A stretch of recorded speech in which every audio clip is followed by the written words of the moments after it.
सो अभी हम पढ़ेंगे डायफ्राम। तो डायफ्राम का जो एक डिटेल डायग्राम है वो है फिगर नंबर 26.1, जो कि बीडीसी के पेज नंबर 389 पे दिया है। आप वहाँ से भी डायफ्राम के डायग्राम को रेफर कर सकते हो। सो सबसे पहले हम पढ़ेंगे डायफ्राम। डायफ्राम क्या है? एक डोम शेप मसल है, एक डोम शेप स्ट्रक्चर होता है। तो डायफ्राम एक डोम शेप मसल है जो कि सेपरेट करता है थोरैसिक कैविटी और एब्डोमिनल कैविटी को। ये एक चीफ मसल ऑफ रेस्पिरेशन है, मतलब ये इंस्पिरेशन और एक्सपिरेटरी प्रोसेस में बहुत इंपॉर्टेंट रोल प्ले करता है। इसके 3 पार्ट्स होते हैं या फिर 3 जगह से डायफ्राम से फाइबर्स निकलते हैं। एक फाइबर जो है जो स्टर्नल फाइबर होते हैं, कुछ कोस्टल फाइबर होते हैं, कुछ लंबर फाइबर होते हैं। तो स्टर्नल फाइबर्स वो है जो डायफ्राम से निकल के जिफॉइड प्रोसेस को अटैच होते हैं। कोस्टल पार्ट मतलब कोस्टल फाइबर्स वो होते हैं जो डायफ्राम से निकल के लोअर 3-6 रिब्स को अटैच होते हैं। लंबर पार्ट वो है जिसमें जो फाइबर्स है वो डायफ्राम से निकल के लंबर वर्टिब्री को अटैच होते हैं। तो ये है डायग्राम उसका, ये है डायफ्राम। डायफ्राम के ऊपर रेस्ट कौन करता है? हार्ट। सो डायफ्राम के कुछ फाइबर्स जाके जिफॉइड प्रोसेस ऑफ स्टर्नम को अटैच होते हैं, जिसको हम बोलते हैं स्टर्नल पार्ट या स्टर्नल फाइबर्स। डायफ्राम से कुछ फाइबर्स निकल के जो ग्रीन कलर से मेंशन्ड है जाके रिब्स को अटैच होते हैं, जिसको हम बोलेंगे क्या? Coastal part. इस रिब्स के लिए हम कोस्टा टर्म यूज करते हैं।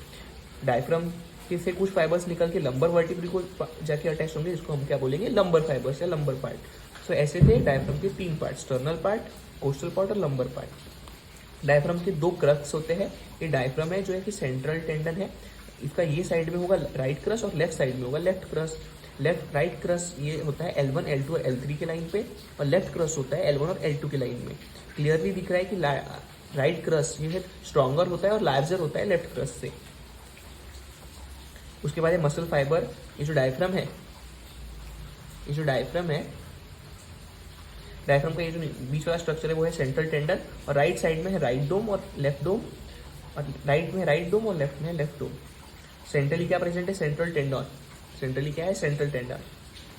सेंट्रल टेंडन है, ये राइट साइड में इसका एक लोब है और दूसरे साइड में इसका दूसरा लोब है, इसलिए ये ट्राई लोबर होता है और ट्रायंगुलर इन शेप है।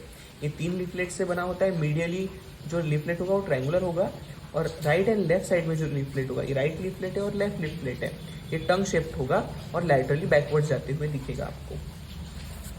उसके बाद ये बहुत इंपॉर्टेंट है, ओपनिंग इन डायफ्राम। डायफ्राम में क्या क्या ओपन होता है? तो इसके लार्ज ओपनिंग है और स्मॉल ओपनिंग है।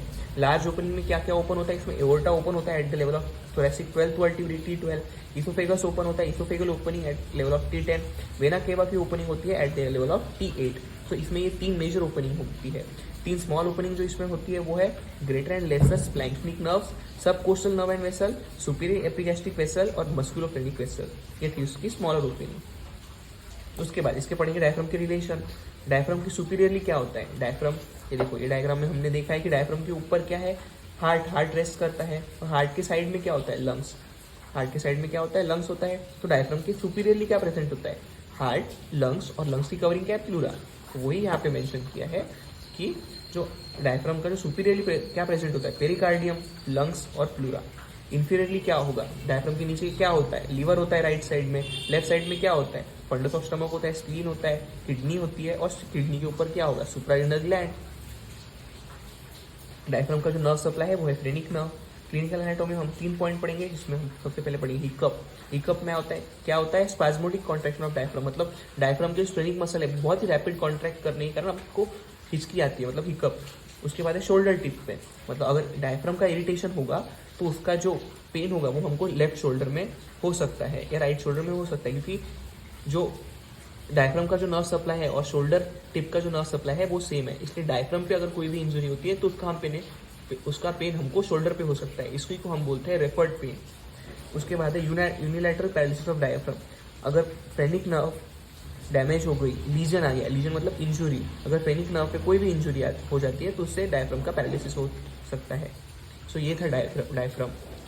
ये सारे स्कैन नोट्स आपको हमारे टेलीग्राम चैनल पे मिल जाएंगे, जिसका डिस्क्रिप्शन में लिंक दिया हुआ है, तो प्लीज़ वो चैनल को ज्वाइन कीजिए।